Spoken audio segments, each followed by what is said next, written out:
Oi, oi, oi, tudo bem? Como é que estão vocês? Vamos lá.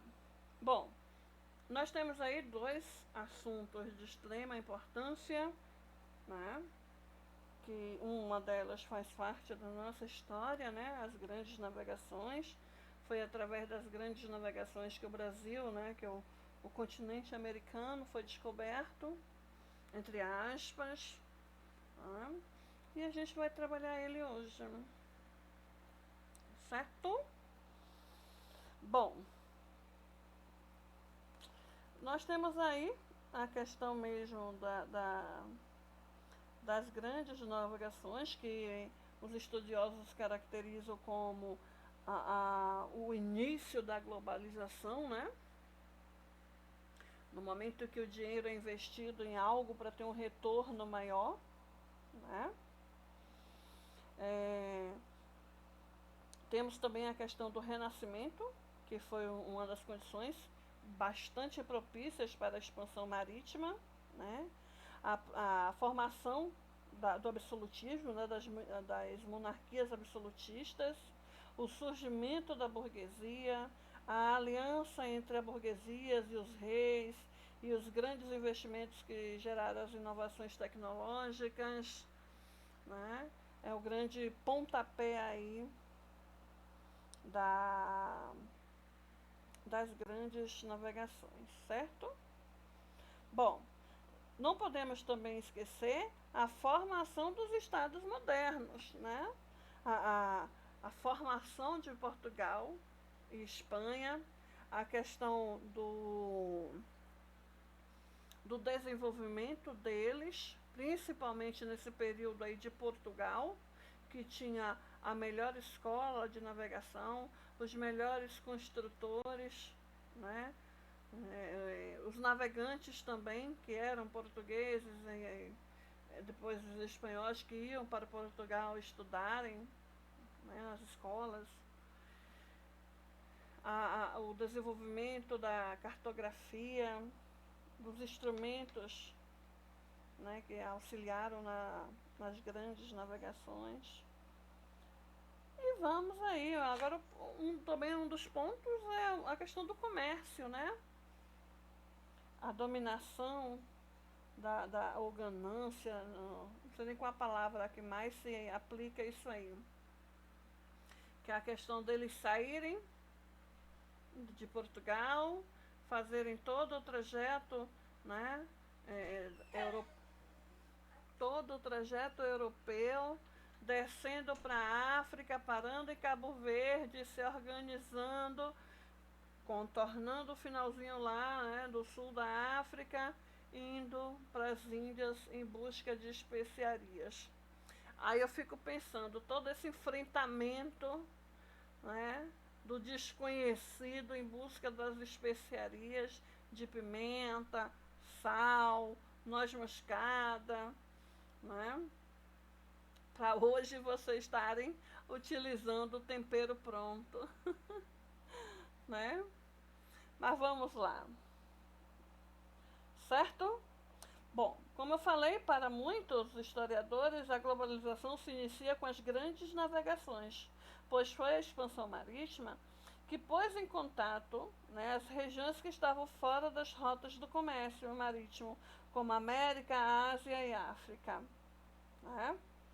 Durante os séculos XV e XVI, a área de interação entre os povos se ampliou, mas ao mesmo tempo esse processo era conduzido por poucas nações, como Espanha, Portugal, França, Inglaterra, a própria Holanda, né? Que antes era uma disputa territorial pelo controle econômico, como no caso de Roma antiga, passou a ser uma disputa marítima. Né?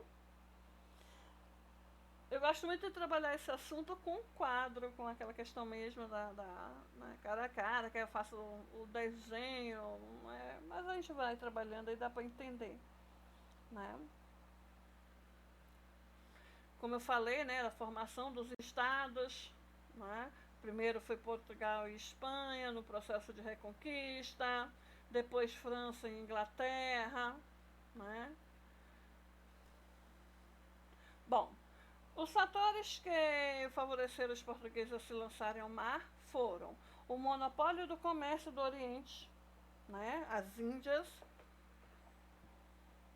a questão mesmo da busca das especiarias, do açúcar, da porcelana, do perfume, da seda, né?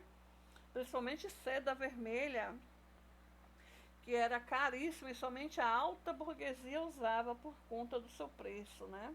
Esses produtos eles eram adquiridos das caravanas árabes que traziam as mercadorias para as cidades italianas, tipo Veneza, Gênova, né? E aí, de lá, era para as feiras de toda a Europa, né?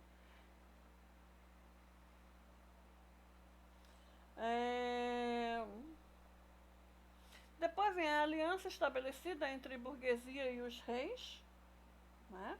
Porque o feudalismo ele não beneficiou o renascimento comercial, né? Pelo contrário, né?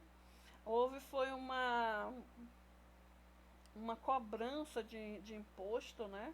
Com a descentralização dos feudos, porque cada um deles cobravam impostos, né? Para quem passava em seu território. É como se fosse hoje, a gente para ir ali, paga 2, 3, 4 pedágios, a depender do local que se vá, né? Com a formação dos estados nacionais, houve uma centralização política, né? No qual o principal representante era o rei. E aí eles reduziram as cobranças de taxas e tributos para as grandes extensões de terras governamentais, né? E aí o que é que aconteceu? Os burgueses aumentaram o seu lucro, né? E aí foi justamente com esse dinheiro cobrado dos burgueses que as expansões marítimas foram financiadas. Aí vem o desenvolvimento tecnológico e científico, que entra nesse caso aí o renascimento científico, bastante presente, né? A bússola, o astrolábio, o sextante, foram instrumentos que foram criados, né? Ou melhorados, digamos assim.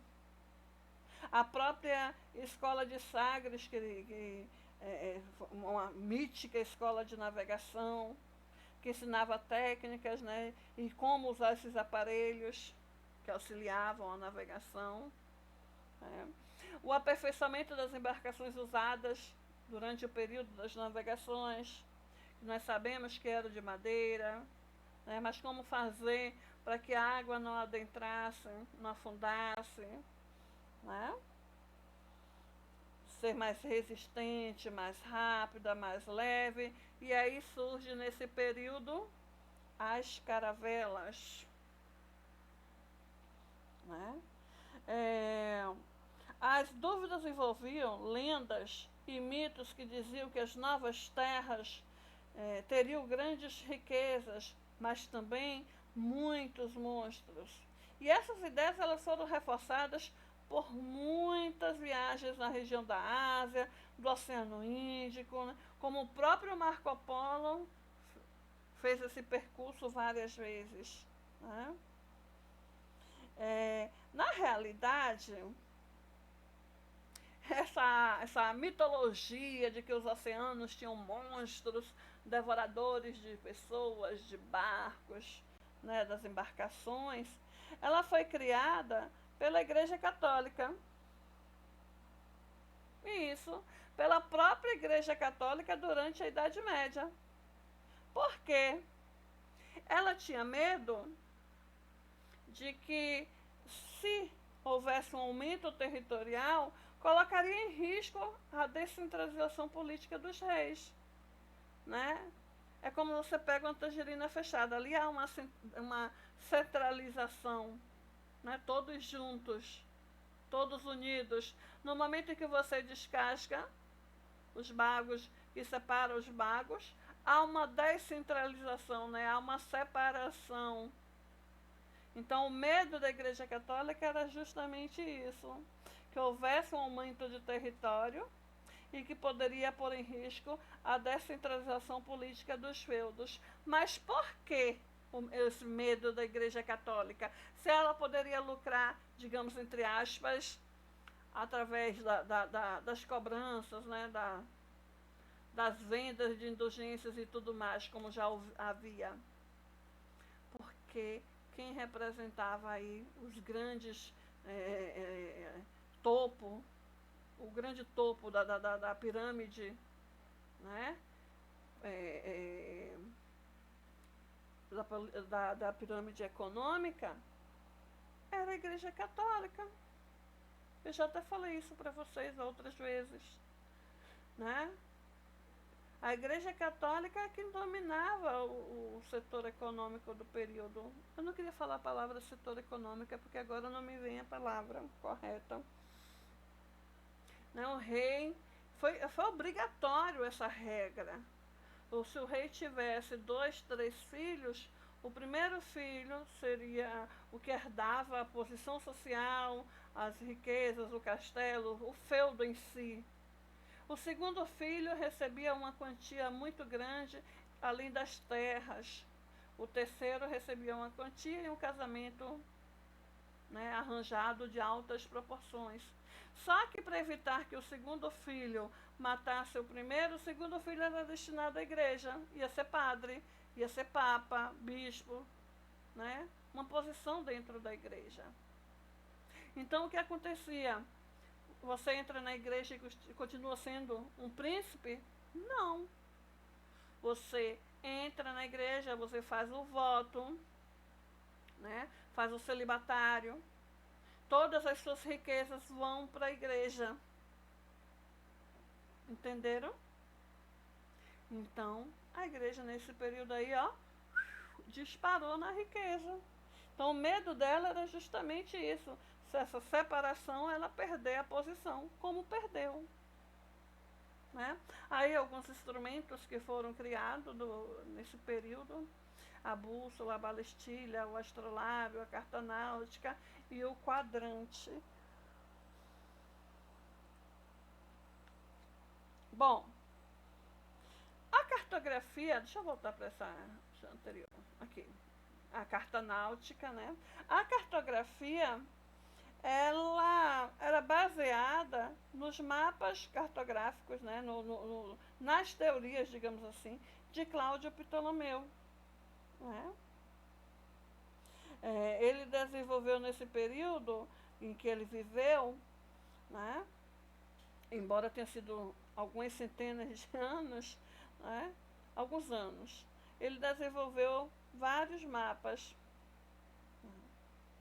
E a própria Igreja Católica, ela difundiu durante a Idade Média essa perspectiva cartográfica, o que era cheia de imperfeições.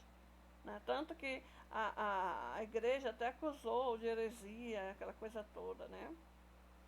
Bom, e isso em 1494, né? A cartografia era baseada nas teorias de Cláudio Ptolomeu, que viveu entre os anos 90 e 168 anos, assim, 168 depois do nascimento de Cristo. E a gente está falando das teorias de 1494, então algumas centenas de anos, né? Bom, e aí a partir da teoria de Cláudio Ptolomeu, essa cartografia foi bastante confeccionada, né? Principalmente porque ela foi financiada pela monarquia. Os reis, eles queriam chegar, né, às Índias para manter o comércio das especiarias, das sedas, das porcelanas.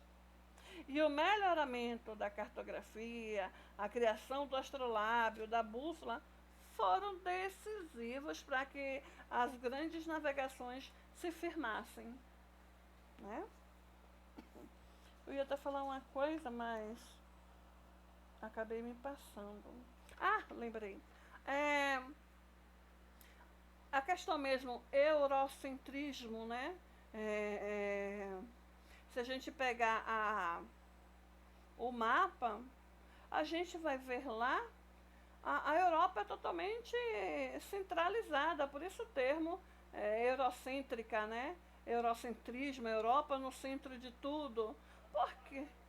porque dentro das aulas, né, dentro das aulas, ó, dentro dos mapas, a Europa aparece lá no centro, né, no processo do meio, né? Por que isso? Porque quem desenhou os mapas foram os portugueses. Os portugueses é de que continente? Europa. Por isso a questão, né, que a Europa é o centro da razão, o centro de tudo. Bora lá. O processo de expansão portuguesa. Como a gente já falou, né, Portugal e Espanha foram os primeiros países, primeiros reinos a se oficializarem como países, né? E nesse período aí, o mercantilismo era o sistema econômico dominante. E para que pudesse se consolidar, ele dependia de rotas marítimas seguras para o comércio.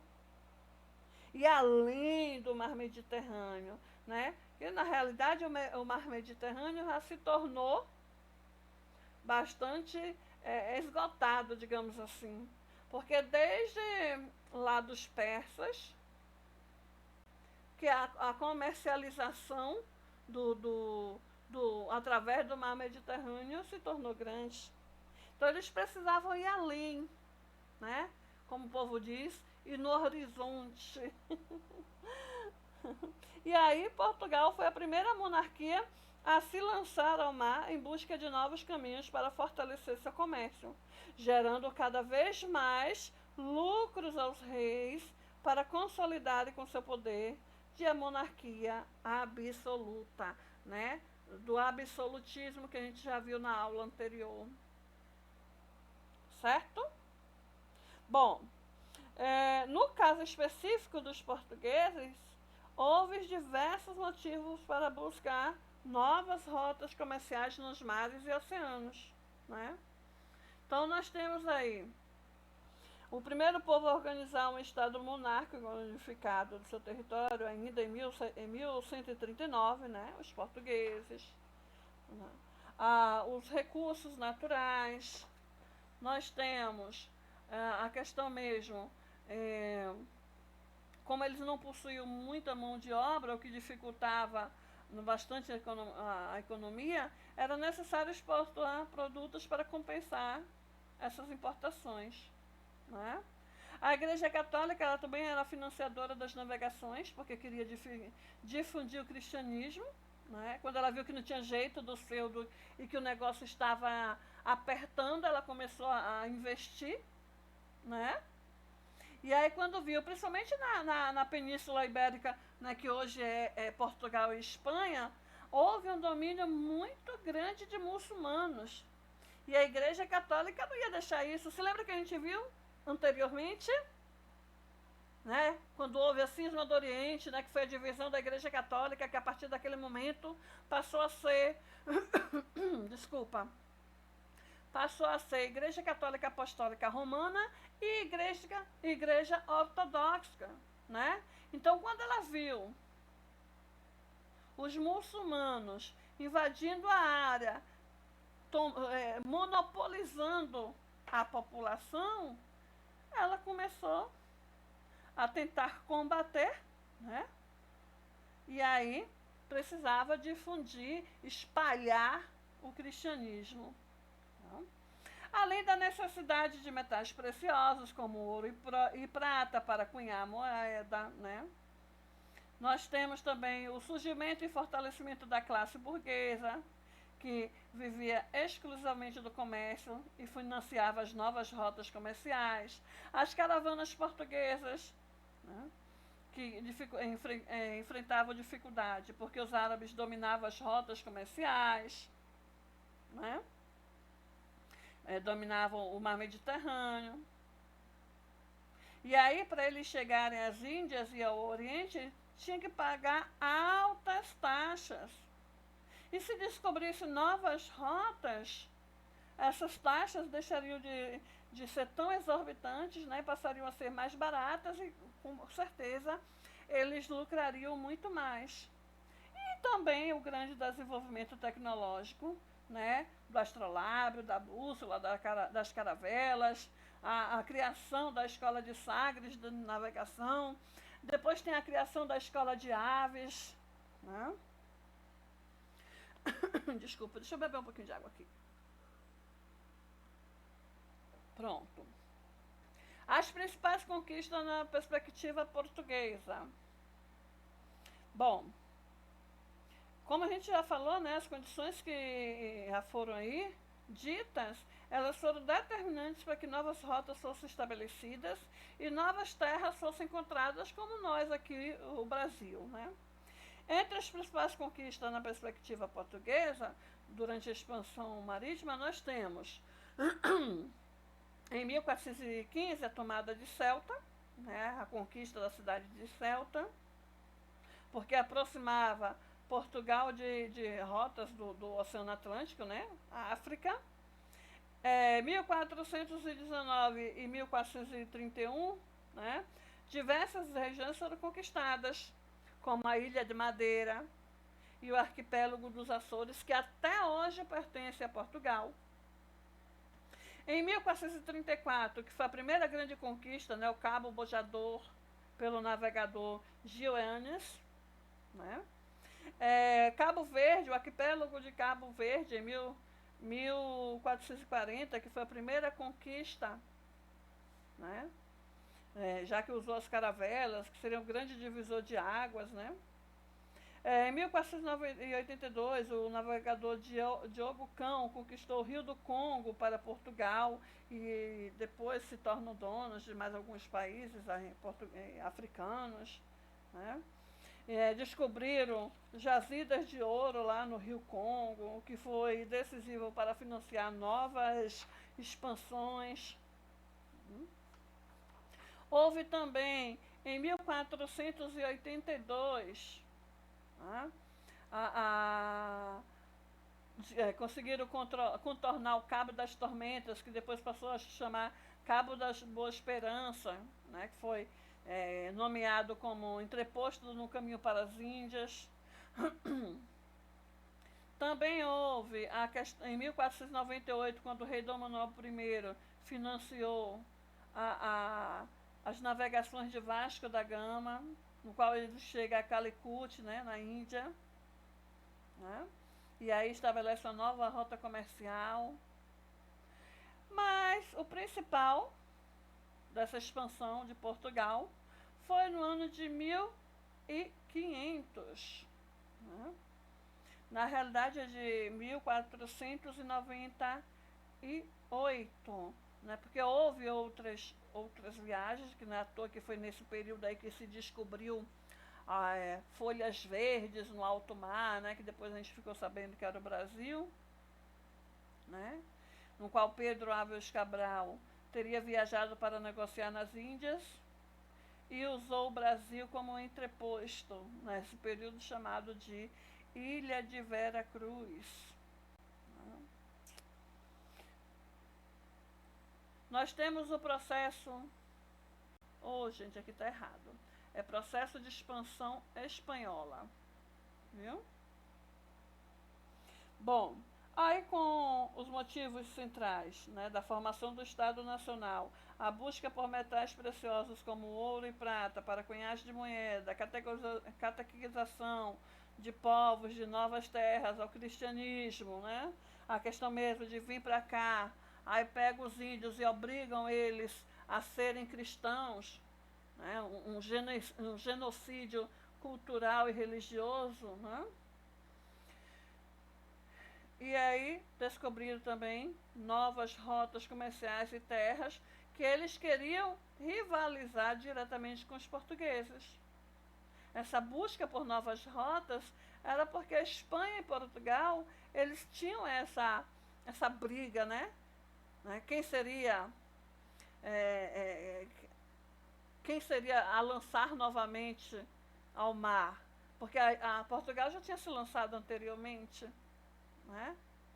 Estava se fortalecendo economicamente, mas ela continuaria a se fortalecer, ou a Espanha iria tomar coragem e iria meter a cara? E fez, né?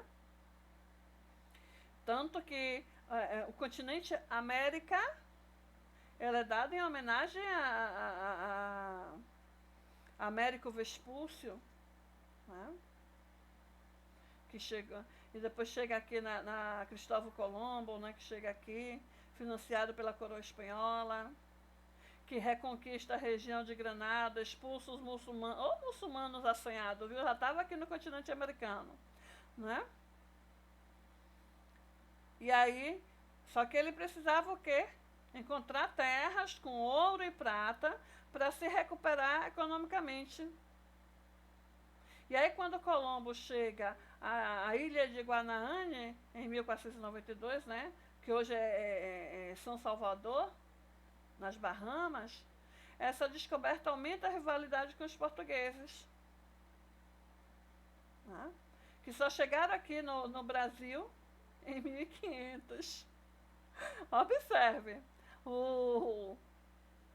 quem se lança ao mar primeiramente são os portugueses, mas quem descobre as terras, né, são os espanhóis. Aí vem Fernão de Magalhães, financiado pela coroa espanhola em 1522, né? Conquistou regiões importantes como Filipinas, chegou ao Oceano Pacífico. Na realidade, Fernão de Magalhães, ele fez um trajeto muito interessante, porque ele conseguiu navegar pelos 3 oceanos, o Índico, o Pacífico e o Atlântico, né? Eu até coloquei aqui, ó, 1492, a chegada de Colombo ao novo continente. 1504, Américo Vespúcio afirma que a terra descoberta por Colombo era um novo continente, né? E aí, de 1519 a 1522, Fernão de Magalhães realizou a primeira viagem de circunnavegação do globo. O que significa isso? Ele deu a volta no planeta Terra. A primeira volta, imagine, de caravela, em 1522. Quantas emoções eles não tiveram, hein? Sem falar em 1513, né, que Nunes Balboa percorreu a América Central, chegando ao Oceano Pacífico, batizou a região de América por causa de Américo Vespúcio, né? Porque o Américo Vespúcio, ele não era um navegante, ele era um escritor, né? E ele teve, né, na América, relatou como essas terras eram, né, relatou o dia a dia do povo que lá vivia.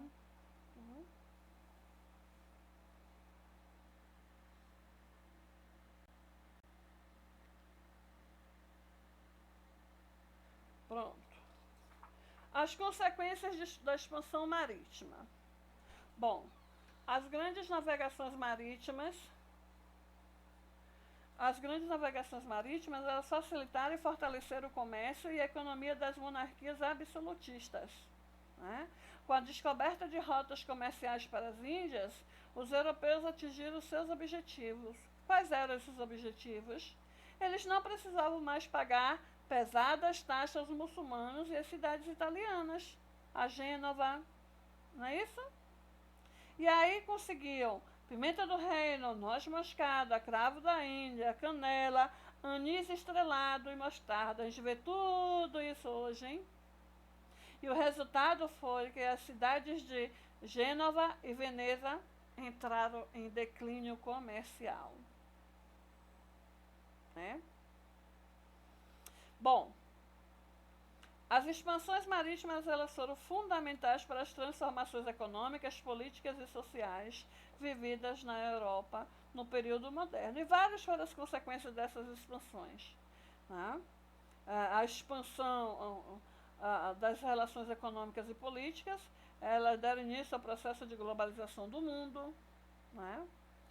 Deslocamento do eixo comercial, o fortalecimento de certas nações, como Inglaterra, França, Espanha, Portugal, O lucro obtido com as grandes navegações e as descobertas de novas terras foram decisivas para a formação do sistema colonial, né, da colonização. Dominação e extinção de povos nativos em regiões conquistadas, como no caso dos Incas e dos Astecas pelos espanhóis, e de grande parte dos índios brasileiros pelos portugueses, né? A grande disponibilidade de metais preciosos devido à descoberta de minas de ouro e prata, como Potosí, né, atual Bolívia, e aqui pelos portugueses, Minas Gerais, Brasil. O acúmulo de capitais resultante dessa expansão foi determinante para o surgimento posterior da Revolução Industrial. Né? Observe que eu falei que as nações se destacaram, né? Economicamente falando, Inglaterra, França, Espanha e Portugal. Aonde ocorreu a Revolução Industrial? Inglaterra. Né? Bom, vamos para mercantilismo. A imagem aí já diz tudo, né? Caravela, lá, o pesador, né, de ouro, o ouro, as moedas cunhadas, as barras e os mapas. Bom, a transição do feudalismo para o renascimento comercial, ela ocorre por vias marítimas, certo? Todos os setores da sociedade europeia já tinham sofrido mudanças, com inclusive o surgimento de uma nova classe social, a burguesia. E isso foi possível devido à centralização política das monarquias absolutas. Assim, a economia foi estruturada de acordo com a característica de cada monarquia, e foram desenvolvidas teorias e conceitos para guiar a economia. Né? Você produzia um produto, aquele outro país não poderia produzir, só você. É a centralização econômica. Bem, o período moderno passou a apresentar um novo modelo econômico chamado de mercantilismo. Né? É um modelo baseado no conjunto de ideias e práticas econômicas, cuja base era a acumulação de metais como ouro e prata, metalismo, a balança comercial favorável, isto é, volume de exportações, né? Venda de produto para o exterior, ele teria que ser maior do que o que fosse comprado, né? Do que fosse importado, trazido de fora. O protecionismo econômico, né? Que era a elaboração de um conjunto de medidas de proteção à economia interna, e a intervenção do Estado monárquico na economia. Então, todas essas características, elas ficaram conhecidas como práticas mercantilistas. Aí eu tenho o mercantilismo na Península Ibérica. Né? Lembra, Ibérica, Península Ibérica, estou me referindo a Espanha e Portugal. Né? O metalismo foi bastante forte tanto na Espanha como em Portugal, já que as grandes navegações foram um instrumento achado para buscar metais, em especial ouro e prata. O acúmulo de metais, ela definia a riqueza e o poder do Estado monárquico, além de ser usado para financiar novas navegações e assim fortalecer os reis e seus reinados. O objetivo central era a consolidação do comércio, pois quanto mais metais disponíveis, maior o fluxo de moeda. Né? Já a Espanha, além de buscar o acúmulo de moeda, ela tinha que garantir um equilíbrio comercial. Ela tinha que equilibrar a entrada e saída de mercadorias. Ela não podia importar, né, comprar mais do que exportar, do que vender. Porque assim poderia enfraquecer o mercado interno e retardar o processo interno de industrialização. Entenderam? Um país que compra mais do que vende, ele acaba perdendo a sua nacionalidade. Né? Bom, E Portugal, nesse processo aí, tinha o objetivo de acumular metais para a cunhagem de moedas, a fim de facilitar as relações comerciais, né? O que fez com que a briga com a Espanha pelo controle das novas terras, América, cheias de riquezas minerais, se tornassem ainda mais acirradas.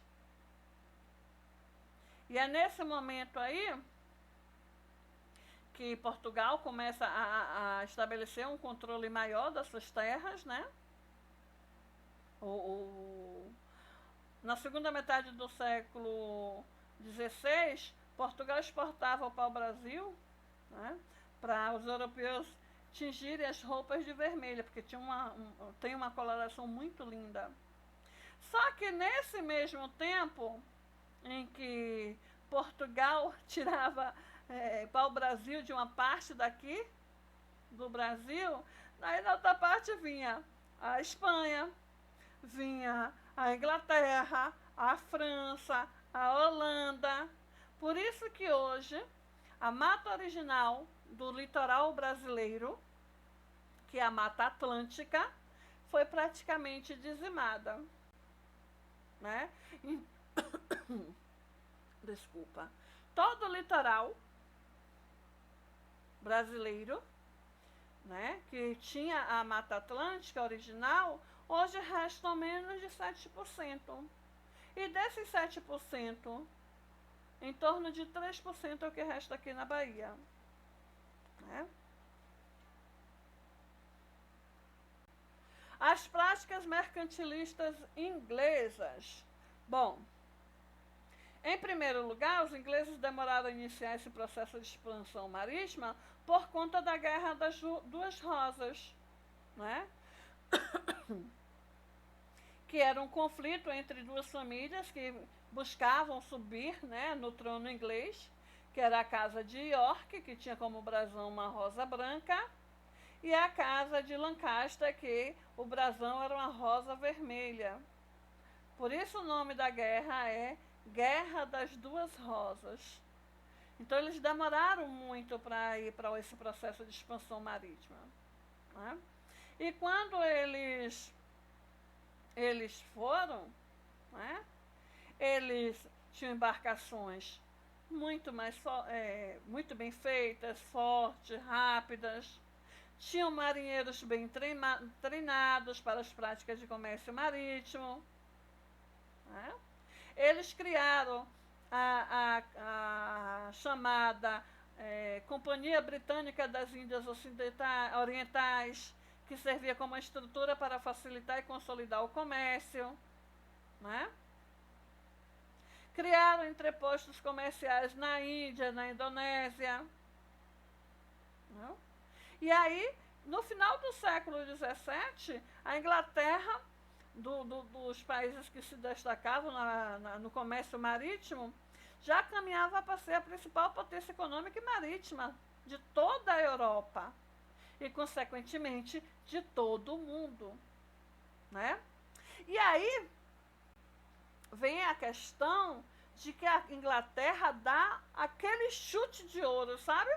Aquele chute que vai lá do meio do campo e faz o gol certinho, quando ele conquista os Estados Unidos da América, né? Que antes se chamava as 13 colônias, porque dentro das suas terras eles acharam uma grande reserva de minério de ferro. Pronto. Além de carvão, né? Pronto, dava com a faca e o queijo na mão, né? Por isso que os Estados Unidos é essa grande potência mundial, entende? Graças a seu colonizador, Inglaterra. E aí, para manter esse controle da Inglaterra, né, no comércio marítimo, né, o que é que ele faz? Ele estabelece 2 atos de navegação.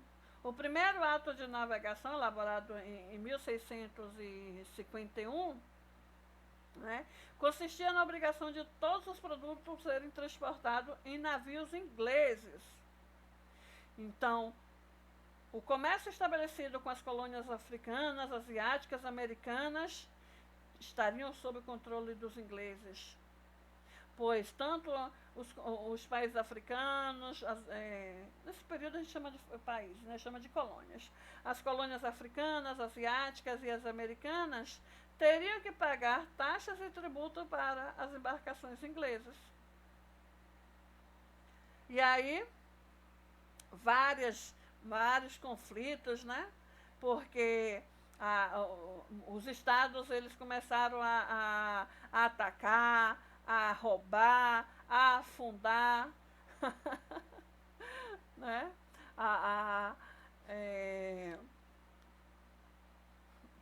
Oh meu Deus, eu me empolguei tanto aqui com o pensamento que eu me deu. Bom, e aí os navios ingleses eles começaram a atacar, né? A pilhar, a afundar os estados, né?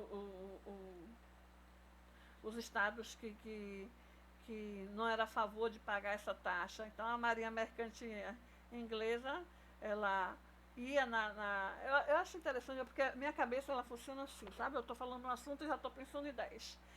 Essa Marinha Mercante Inglesa, ela é muito interessante, ela conta todo um processo, né? De quem sempre quer se dar bem na história, né? Então, os países que se recusavam a usar os navios ingleses, né, eram atacados, pilhados e afundados. Ou seja, os ingleses iam, atacavam, pegavam os produtos todos e ainda afundavam o navio. Imagine o prejuízo para a empresa. Depois eu vou falar o que é que eu lembrei. Já em 1660, mais um ato de navegação foi criado, né? Mesmo com a obrigação de transportar seus produtos em navios ingleses, em muitas situações as monarquias absolutas europeias conseguiam evitar isso, né? E aí o segundo ato, ele obrigava as embarcações a terem um capitão de nacionalidade inglesa, embora 30% da tripulação poderia ser de outros países, né? Sim, que eu falei dos ingleses, né? Já que eu vou passar para a França e Holanda. Os ingleses sempre querem se dar bem, de um jeito ou de outro, né? Foram um dos, não o mais, mas foram um dos que mais lucraram aí com a busca, captura de negros africanos para torná-los escravos. Aí quando o mundo inteiro estava combatendo a escravidão, né? Deixando de existir, ele, para lucrar, o que é que ele faz? Ele começa a patrulhar o Oceano Atlântico. Aí quando vinha um navio tumbeiro, eles atacavam, tiravam os negros, né, que estavam vivos, afundavam os tumbeiros e iam levar de volta para a África os negros capturados. Oh, que país maravilhoso! Mentira! Pura balela! Sabe o que é que eles queriam? Né? Levavam os negros, aportavam, enchiam seus espaços com as riquezas africanas, com animais, né, para serem vendidos em zoológicos, presas, né, o famoso ouro branco, né, as presas dos elefantes, né, ouro, peças, tapetes. Né? Então, eles não faziam nada de graça, não faziam nada que, no intuito de serem bonzinhos, só queriam mesmo era se dar bem. E foi isso que eu lembrei quando a gente estava falando dos ingleses. As práticas mercantilistas francesas. Bom, essa prática, né, de desenvolver a industrialização manufatureira com base em sua economia, recebeu o nome de colbertismo, né? Uma referência ao ministro do governo de Luís XIV, que a gente já viu aqui, né? Jean-Baptiste Colbert. Né? Os principais produtos manufatureiros eram tecidos de luxo, malharias, tapeçarias, porcelanas e objetos de vidro. O país ele usou de protecionismo econômico para fortalecer a indústria manufatureira interna, assim como evitou que os franceses importassem mais do que exportassem. Né? Então nós temos aí, eles procuraram garantir a qualidade de produção, tabelou salários e preços, aplicou taxas alfandegárias, formou grandes companhias de comércio, né, as Índias Orientais, Índias Ocidentais, Companhia do Norte, Companhia do Levante, reclamou a posse de territórios como Canadá, Martinica, São Domingos, né? E aí vai consequências, né? Causas que levaram às consequências do insucesso, né? Que foi excessiva dependência do Estado, a admissão do espírito negociante, o sistema financeiro contrário ao investimento particular, o aumento da miséria e da perda de poder de compra, o sistema bancário frágil. Né? E aí a gente vem para os holandeses, que desenvolveram uma forte burguesia mercantil e bancária. Né? O comércio holandês era controlado diretamente pela classe burguesa e tinha como base 3 fatores, que era a Companhia Holandesa das Índias Ocidentais, né?